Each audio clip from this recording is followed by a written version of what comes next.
And welcome to Hoopsville Courtside. We are back. Yeah, the floor is empty right now, but it'll be full of is it Prairie Wolves and Pride. Prairie Wolves. I still want to say Plainsmen. I know. I still want to say Plainsmen. Last time they were here, they were the Plainsmen, if memory serves. Yep. But hats off to Wisconsin Oshkosh. They absolutely slowed down the Roadrunners and stymied a pretty good Ramapo squad. Pat, I obviously you and I weren't sitting together and conversing necessarily, so we may have seen it in somewhat different ways, but I was really impressed with how Oshkosh, not only on defense, they took Bonnicum out of the game after he hit a couple early threes. They left Mosley out of the game after a really nice play early on.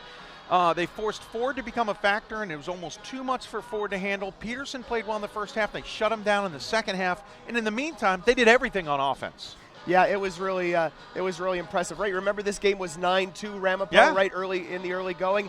Things didn't look very good, and then I think some of it is obviously adjusting. Also, too, I think they really did a good job frustrating the first five for Ramapo to the point where McBreen took them all out, swapped them straight off for a set of number twos that did pretty well for the rest of the half. But in the end, Oshkosh just too much here. I was really, again, everything on the offensive side. They were hitting they were getting the ball inside to Flynn. He's able to hit shots or kick it back out. Mostly. Hit some outside shots that were pretty impressive, and not that they dominated out there, but timely shots from Boots and Noon, and then you got Fravert. Wow, Adam Fravert, what a game. He was searching for the three, because once he hit the three, he had basically done everything on the floor. As I said in the broadcast, he had dunked, he'd hit inside shots, he'd hit turnaround shots, he'd hit 15-footers, and finally he hit a three-pointer and a free throws in there as well. Yeah. There wasn't anything he didn't do on offense. No, other than committing a foul, I guess, or shooting a free throw. 10 of 18 from the floor, 21 points, 13 rebounds, 5 assists. What a game. And two insane dunks. Season high is 25, but it's his third 20-point game of the season. What a great time to come up with it, because that's a guy who, I mean, literally, we barely mentioned his name in the pregame. It was all Noon. It was all Boots. And those guys contributed, as you said, in spots, but they didn't need to lean on them. And like we thought, maybe they would do a little bit better defending the perimeter, and somebody else had to step up. Adam Fravert got the job done. His one-hand dunk, I didn't even see coming. All of a sudden, he posterizes Stanek with that one. Yeah. And then the split, he's coming over to set a screen, is what it seems like, and Bonnicum just kind of goes to hedge immediately. He reads it and goes. There's no help defense, and you could see Bonnicum with that look like, oh, no. Fravert does not look like a typical guy who you would expect at this level, and other than the fact that he actually kind of does look like a D3 swing guy. I made a reference. But he's 6'8". I said he's D3's Duncan Robinson. I mean, I thought D3 had a Duncan Robinson. That's why I made the D3 reference. That's nice. Yeah, exactly. He does very much have that body. He's obviously not the outside range, or at least the outside. Yeah, Robinson had more of an outside shot. Yeah. Right, exactly. But very much a similar body type, and again, just a really impressive performance for a guy who, is in the starting lineup, but not the guy who we focused on. Listen, Ramapo, I thought, actually played decently at times. They didn't put 40 minutes together. They got stymied by the Oshkosh defense. I think it was more about the defense than it really was about Ramapo not being able to do anything on offense. I think they tried, and I think they found some answers that just couldn't stay consistent. Peterson actually had a really good first half. Bonnicum, outside of a handful of shots, was not a factor. I thought Oshkosh did a tremendous job on him defensively. And Mosley just didn't seem to get into gear. And I don't know what the reason was. Maybe it was the defense. Maybe it was because everybody else couldn't get him the ball. I don't know. I think one thing is really long arms for Oshkosh. Mosley not able to really penetrate so much. We saw a couple of them in the second half, but it was not really available for him. Yeah, it's so. Listen, Ramapo's season comes to a close. They lose 5 seniors. If they take any solace in this, Pat, is Oshkosh lost 5 seniors off last year's team. Now, I'm not saying they had the same talent maybe sitting behind them at Ramapo that they had at Oshkosh, but really nice job of Ramapo this season to get here. I think, if memory serves, first time an NJAC team hasn't gotten the championship this century. I think didn't both Stocktons and William Patterson, I think, got to the title. No, I have to remember. I know there was one point at which Patterson played in the third place game the first time that Horace Jenkins was here. But now you're talking about 1999, so that's pretty far back. In 2001 they lost to I think it was Catholic University. Yeah, Catholic, Let me check the banners. We have inside choke. Inside choke.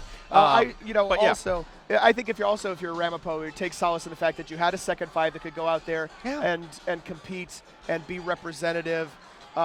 We've seen Peterson. We saw Patrick Peterson in New Jersey, in Vegas. Las Vegas, Yeah. Nevada. Nevada. That's a good way to do it. Yeah, it's not a good way to do it. No.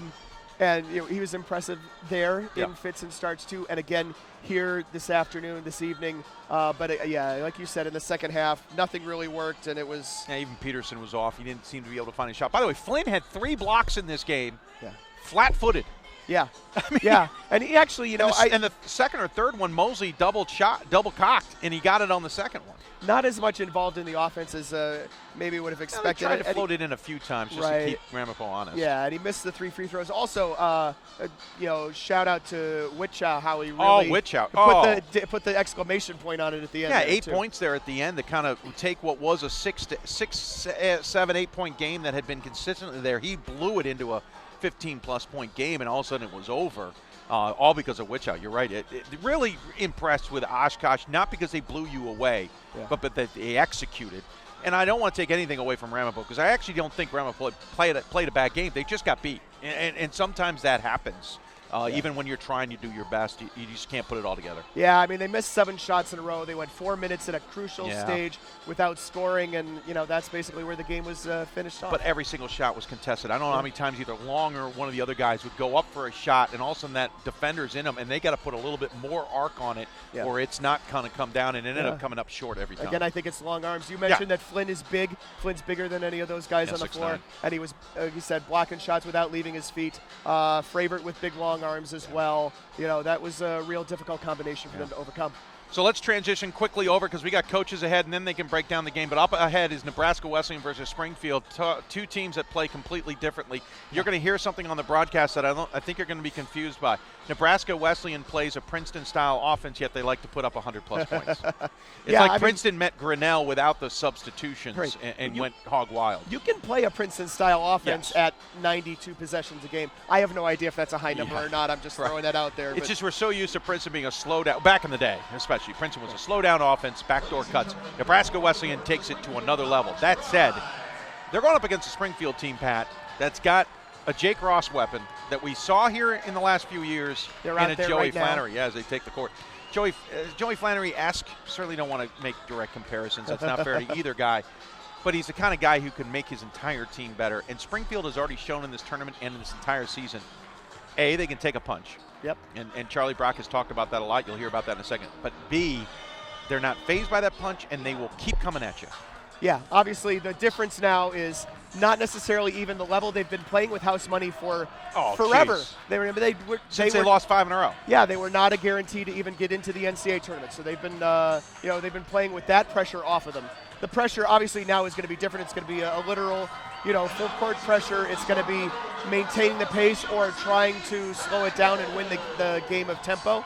Nebraska Wesleyan coming out right now, Dave, and man, I mean, I am really excited to hear what you have to say about them afterwards when you get to see them in person. Because I've seen them on tape, but it doesn't do it justice. I know that. Nothing does. It is so impressive. I am looking forward to this game only because also we've known Charlie Brock for a long time, and I'm not trying to say we have favorites, but Charlie Brock is synonymous with Salem because he's done so much as a committee member, as a member of the NABC, as part of the All-Star game. He was coming to Salem anyway. Right. So was Chuck McBreen, by the way. He was coming anyway, as a member of the committee.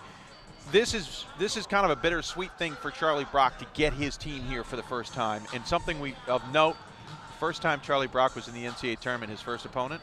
Okay. Nebraska Wesleyan. Because he was at They were out Chicago? at Augsburg, I believe. Yeah, when Charlie was coaching.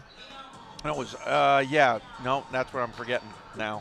That's not University of Chicago. Who is no, that? we'll have to get back to that one. But sorry. This is an interesting kind of Gustavus. Gustavus, that's it. Thank you. Sorry. The moment you said so interesting dichotomy with this game. It's going to be fun to watch. We have interviews coming up with the coaches, then they come back. He will be joined by somebody else. Ryan, probably. Maybe we'll get a coach over here like Pat Cunningham, who beat Springfield, interestingly enough, at Trinity, Texas in that 5-game slide.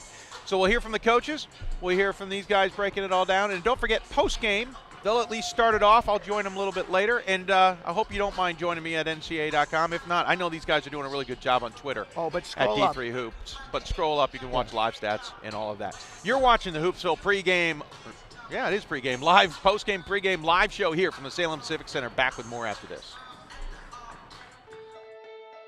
For the love of the game, That's what it's all about, they say. But for those of us who are Division III student athletes, it's more than that. It's more about team and the schools and communities we represent. And for the many of us blessed with the strength to compete in sport at the college level, we understand that with what we were given comes a special obligation. Our obligation to help those who have their own special needs and whose love for the game is no less intense. That is why NCAA Division III teamed up with Special Olympics. Since August of 2011, we and others from Division III campus communities have volunteered more than 250,000 hours, time away from the classroom and practice field, reaching across the country to coach and mentor Special Olympics athletes. And to learn that in giving, we receive so much more in return. Help us keep that dream alive. Be part of it. Get involved. You can make a difference. This is why we love sports. It's in the way they play, free from the pressures and all the money talk. Playing for simply the love of the game, where everyone has a shot at their definition of success on and off the field. This is what we love about sports, and what we can still love about college sports.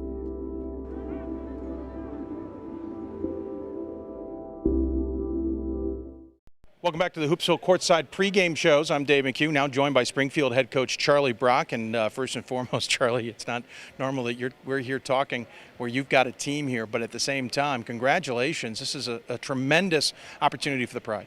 Great thing for the kids. Very happy for them and all that are associated with us. The campus is excited. We had unbeknownst, when we drove out in the bus the other day, there were, I don't know, maybe 200 or 300 people were on break. Yeah. So they were mostly faculty people and adults and friends and blah, blah, lined out as we drove the bus out and got a little police escort down to the airport. So it was really fun. That is cool. We talked a little bit earlier with your player, Jake Ross, about the experience from Springfield's point of view. You guys literally the last team revealed. And they also had to battle back in a lot of the games to get here. You're a little bit undersung, a little bit maybe off the radar for teams here. Does that help? I don't know if it helps as much as just we wouldn't be here if we didn't have the resiliency to bounce back from not so much adversity, but just getting punched in the mouth a couple of times during the year with some games. We had as you know, a 5-game stretch that we didn't function together very well, and we were able to fix it. We got into one of the first games in our league against a great team in Babson and got punched and came back from it. We were fortunate to be one of the teams selected, and I know how that goes, how difficult it is. I won't say we were one of the last ones selected, but the last one revealed, and the stress level, I can't even explain to you the stress level increase in the room as each team was announced. But each time, and then one of the reasons we were in that position was because we didn't play well against WPI in our conference championship at home. So we got punched again, and we got back at it again. And I think one of the things that's made a huge difference is that resiliency, as well as some really intriguing flexibility of the players to adjust to the kind of teams that we're playing against on a night-to-night basis. What's interesting is I almost felt like you guys took a couple of shots to the body so far in this tournament. There's been a couple of times I'm like, oh, man, is that too far for them to come back? You've come back every time. Obviously, you're here. But it felt like you guys have also been taking your hits, but it does feel like you've learned from them. Yeah, and it always, when those things happen, it may seem like we scored more points, but it always comes back to defense and rebounding. There were games when we came back that we were able to do the job defensively better than we had done it up to that point and get some stops and rebound the ball when we made those stops and then function well enough offensively to take advantage of a situation of getting a stop. And you know, we all as coaches have things we preach about stops, and certainly one of them is to get yourself back in a game, and it's always about defense and rebounding. You've got an interesting matchup here in Nebraska Wesleyan. Knocked off the #1 team in the country by 30-something, shot the lights out of the building pretty much. You guys have very different styles. What have you seen in the last few days watching tape? What do you guys expect? Well, I don't want to try to win the game by scoring 134 if they're scoring 132. If we have to, we will. I mean, sure. I'll do whatever I have to do. Right. And our players have been flexible. But they're an outstanding offensive team, and defensive for that matter. I can talk about that in a second. But offensively, they've got 6 guys averaging in double figures. Their percentage shooting both from the floor and from three is outstanding. They all rebound. They're very, very interchangeable. So it's from a planning standpoint and trying to get somebody prepared to play a certain guy, there is no such thing with them. They all do it, and they all do it really well. So flip that side to the defense. You pride yourself there. This is, as you said, a very tough offensive team, but you guys on offense aren't exactly – you shoot well. Some guys are filthy from deep. How are you going to have to face this defense that seems to be undaunted in some degree? Well, it's different, and I'm not so much worried. We have to shoot well and we have to play well, or we're not going to get any further, and that's been the case for now 3 weeks. So we've got some things that we're going to do offensively that we hope put the guys in the right positions, and they're going to have to knock shots down and make the extra pass, and that's always the case. Their 3-2 zone is very, very good. They're very long, and it is different. So, there's a planning issue in it that you're not just doing the same old thing in practice. So, we'll see, and we've got to play well, or that's the end of that. And hopefully I'll have them prepared to do so. If we're watching this game, the first 5 or so minutes, what can we key on to understand if you guys are doing what you want to do and you're kind of not in control necessarily, but things are working your way, or you're going to need to start making adjustments? I always feel like the first 5 minutes is one that, and especially in this case, you got to get the heebie-jeebies out and the nervousness. And one of the things that I think a zone can do is put you in a position offensively where you're not maybe in your normal groove of going against a man-to-man. Your shots might not be coming from the same places, and you shoot too early, and maybe when you're not quite ready. So it's going to be important for us to work hard to create good shots and not settle for just jumpers that appear to be a little bit open when we can get better shots. So quality shots are something we talk about a lot, and in the early part of the game, that's going to be very important for us. You are used to being in Salem. This is your home at this point in the season with your work with the NABC, the All-Star Game, and even before that, work with the committee and whatnot. This time you've got your team here, maybe ironically for the last time for Salem. What's it like to be on that side of the equation? There is no comparison to either side to the two sides of the equation. And I've been telling people that I'm taking the weekend off because I'm not doing the All-Star Game, which I am. Right, you're right. So it's completely different. But actually what we're doing from the team standpoint is the same thing we did last weekend and the weekend before. And we're just doing the normal things of finding the right meals and the right times and getting practice times at the right times when we can and utilizing space and rest, as a matter of fact, is one of the big keys when you travel, is trying to fit that in as well. There's nothing like bringing a team and doing the managing of that to the times that I've spent in Salem before. I'm looking forward, and I hope I have time to say hello to friends that normally I would be spending the early hours of the morn. I won't see them at those in those wonderful places in and around Roanoke like I usually do, and that's okay. I'll find a time where I can step in and say hello. We need to make sure you just go to the right hotel, be with your team versus anybody else. Is there anything to this birthplace of basketball being here in Salem for this Final Four, or is that just something we're having fun with? I think it's something fun with, but it is prophetic and it's historical. It's historical from any college's point of view that has gone further than they have before.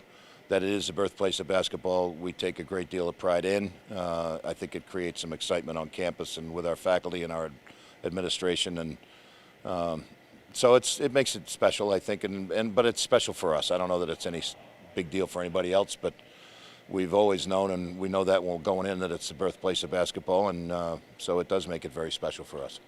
Well, it's fun to have this opportunity. You and I go way back to have the chance to talk about your team here. It's great to have, so congratulations on that. As always, we give the guests the final word. Any final thoughts to those who may be tuning in? Looking forward to your commentary, although unfortunately I won't hear it. But I always appreciate what D3 Hoops does in regards to Division III, and in this, the Academy Awards of Division III basketball is this weekend, and the part that D3 Hoops plays in that is profound.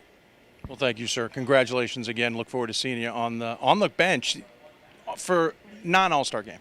Sounds good to me. Charlie Brock joining us here on Hoopsville Courtside Live. When we come back, we talk to Dale Wellman, head coach of Nebraska Wesleyan. You're watching Hoopsville. Back with more of this.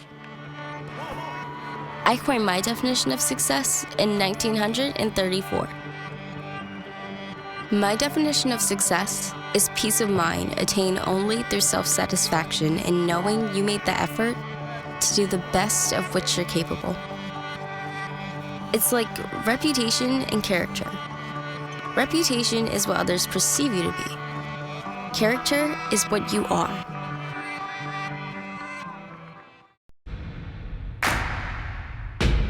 It starts right when you hit the court.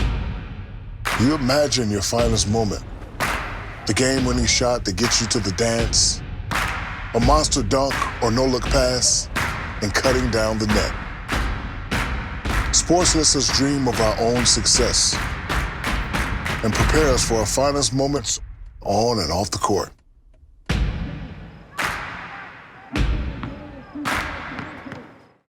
Welcome back to the Hoopsville Courtside pregame show. Not so live as we continue to talk to the head coaches ahead of the semifinals. And joining me now is the head coach at Nebraska Wesleyan is Dale Wellman. And first and foremost, congratulations and welcome to Salem. Thanks, Dave. I appreciate it. It's been we've been here 24 hours, and it's been great so far. It's really nice. Yeah, just a reminder, obviously not talking to the coaches right before the game. In reality, Nebraska Wesleyan was actually here the second time Salem hosted, but it feels like eons ago because Salem's A, hosted that long, and B, there's been a lot of history since then. Do you guys, I kind of asked your Cooper Cook this too, do you guys feel like you're playing a little bit with a clean slate? Absolutely. A lot of these guys, I'm not sure we're familiar with all the traditions. They see the banners every day in practice. We have the Final Four banners in the gym, but I don't think they're familiar with the history of the tradition in terms of being here in Salem, and then having that dual affiliation where we were part of the NCAA Division III, but also really competed a lot in the NAI, and then coming back. And it's been nice to drop the NAI affiliation and go with what I think's the bigger, better brand, and what I really believe in. I'm a D3 guy, so I'm really happy that change was made. And we're not that far from your alma mater, technically speaking. Nebraska standards, we're not that far from your alma mater in Zwanny here in Salem. You talk about that affiliation, that dual, and you guys split away from it. Second full year fully into Division III. Obviously has shown that it was a smart decision, at least for the basketball point of view. Is this what the school was looking for?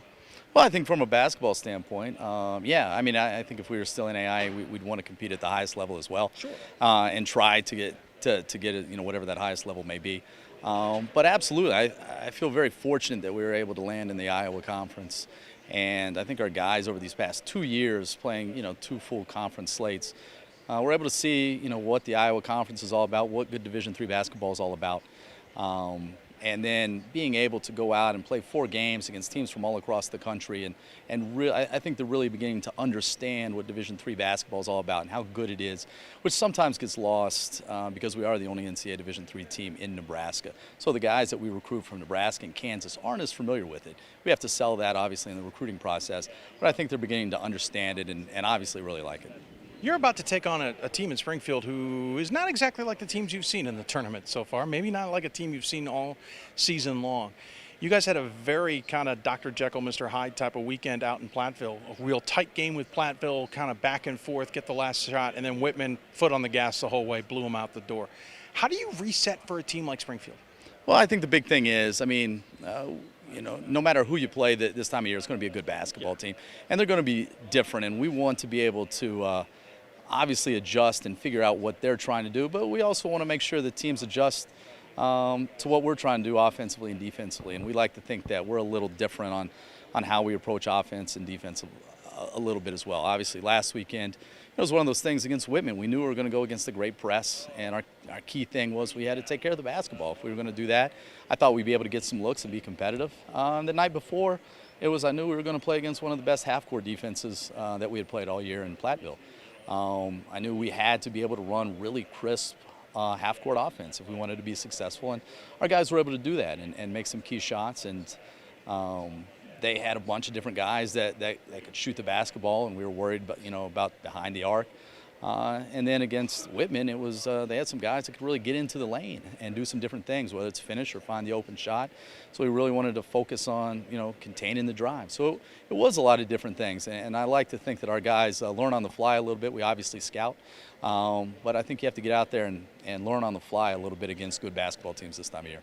Speaking of the scout, what has Springfield told you so far on the video that you guys are preparing for? Well, Jake Ross is a pretty good player. Yes, he is.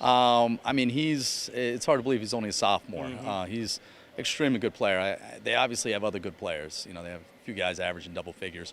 But that's a lot of our scouts very personnel driven, and the fact that he can do so many different things, he's going to be it's going to be a type of game where we're going to have to go out, and it's not just going to be one person. It's not going to be one person on every play. It's going to have to be a team effort. We're not going to be able to stop him. He's a good player, but make everything that he does really hard and try to limit his good looks and his touches. But we're going to have to do that collectively. It's going to be more of a collective effort on defense. But then know that they have other guys that can shoot the basketball. McNulty obviously made a big shot last weekend. He's obviously playing really well lately. But we're going to have to get out there and defend. And we run a lot of zone, so it's going to be have to be able to talk and know where their players are. So if we're watching this game the first 5 minutes, let's say maybe 10, what are we going to key on for you guys to understand that things are going the way you want them, that you're comfortable, or no, we need to start making some adjustments? Well, I think the first 5 minutes, what we need to do is, we still want to set a tone, even though we're a half-court offensive and defensive team, and we run Princeton and we play zone. We want to make sure we get out in transition and do a great job in transition. And then defensively, I think it's going to be key that we get back and get set on defense, because Jake Ross will get the rebound and he'll go and take off and he'll do the right thing, whether that's shoot or get to the rim or pass to the right guy to make a shot. He's going to do those things. So we want to make sure that transition is suiting us. And at the same time, when we are set in defense, we want to make sure we're active. I can usually tell in the first 5 minutes how active we are if we're able to get our hands on some balls, and if we're doing a good job talking. It's usually a good sign. And I think looking back to the Whitman game, team that took care of the basketball really well. We were able to get some deflections, some steals early on that probably weren't characteristic of what they did, and I knew that we were going to be set a little bit on defense because of that. Let's flip to the Salem side of this, the experience that you guys have had. Obviously, you haven't been here the full whole yet. By the time this airs, you guys will have got another 24 hours under your belt. But the hospitality, the community service, and all that's made Salem synonymous with Division III basketball championships. What's it been like from your guys' point of view? Well, it's been terrific. I mean, I was here 2 years ago for the Jostens presentation, and I got to see a little of that. And I didn't know if it could be beat after that. And now you come here as a participant, as a coach on the team, and it even exceeds all expectations, just in terms of everyone I've been able to meet, in terms of the hosts and everyone in charge of the tournament that helps put on a great production. And we had a great opportunity today to go out to the Hotria Academy and do some community service, which was actually really fun. It wasn't work. It wasn't. You think of community service sometimes is work, right. But it was fun to interact with the students out there and the faculty and staff, and we just had a lot of fun. But it's been absolutely tremendous. Everything's exceeded all expectations, and Fort Wayne's going to have a lot to live up to next year. Yeah, I think they will. They're sensing it too themselves, I think. Well, thanks for taking the time. I appreciate it. I appreciate it. Thank always, we give the coach the final word, final thoughts before we get back to your game. I'd like to give a little shout out to all the Nebraska Wesleyan fans. We're bringing a bus all the way from Nebraska. Wow. And, the support has been absolutely terrific. The alums, the people in the community, the friends and family, and my wife, she's been extremely supportive. I should probably go ahead and say that. Let me know when this airs so I can tell her to watch this so she can see that. But it's just been absolutely great. I think that's one of the best parts for me as a coach, is just hearing from everyone and getting all the support and knowing who's following us all over the country. It's been really special. Well, congratulations again. Thank you for taking the time. We look forward to seeing you guys on the court. Thanks a lot, Dave. Appreciate it. He's Dale Wellman from Nebraska Wesleyan, back with the rest of the Hoopsville pregame courtside live show. Something like that coming up next. It's on us. It's on all of us. And it's time to act now. It's on us to start the change. It's on us to be the change. It's on us. It's on Division III. It's on all of us to stop sexual assault.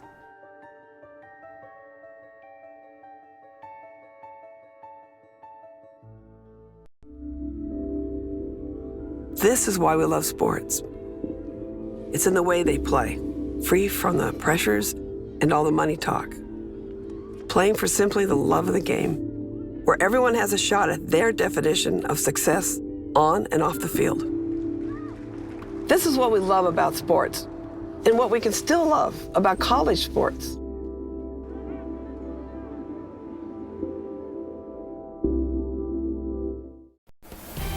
They have dreamed of this moment since childhood. The perfect shot. The key rebound. The game-clinching basket.